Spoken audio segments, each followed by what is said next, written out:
গণতন্ত্রের মাধ্যমে কি নেতা নির্বাচন করা কি মাধ্যমে নেতা নির্বাচন করা জায়েজ নেই। গণতন্ত্র কোনোদিনই জায়েজ ছিল না। গণতন্ত্র ইসলামে না, ইসলামে আছে শুরা, পরামর্শ সভা, পরামর্শ। এই পরামর্শের জন্য পার্থক্য হচ্ছে এটাই, ইসলামের পরামর্শ হবে বৈধ জায়গাতে, বুঝছেন কিনা, যেখানে পরামর্শ করার বৈধতা আছে।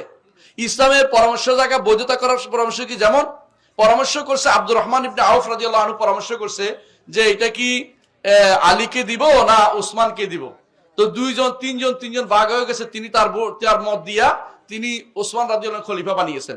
এটা কি জন্য, যে এটা করতেই হবে, এই জন্য এটাকে, বুঝছেন তো, এটা করতে হবে। এটা গণতন্ত্রের নামক জিনিস না, পচা জিনিস না। এখানে ভোট যারা দিচ্ছে এরা কারা? পুরুষরা, এরা ভালো মানুষরা, নেককাররা, ইমানদাররা, শ্রেষ্ঠ মানুষরা। এখানে ওই নাস্তিকরা, ওই বজ্জাতরা, ওই নারীরা, উলঙ্গরা এরা ভোট দিতে যায় না। এখানে শরীয়তে এদের ভোট নেই। কথা বুঝাতে পারছি? এই ভোট দিবে কারা? শুধুমাত্র নেককার বান্দারা ভোট দিবে। এখানে শয়তানগুলি ভোট দেওয়ার কোনো ক্ষমতা রাখে না। সেখানে আপনি গণতন্ত্র দিয়ে কিভাবে নেতা নির্বাচন করবেন? কথা বুঝেন? আপনাকে শরিয়া মোতাবেক নেতা নির্বাচন করতে হবে। এর বাইরে গেলেই আপনি হারাম কাজে লিপ্ত হয়ে গেলেন। এটা করা যাবে না। জি।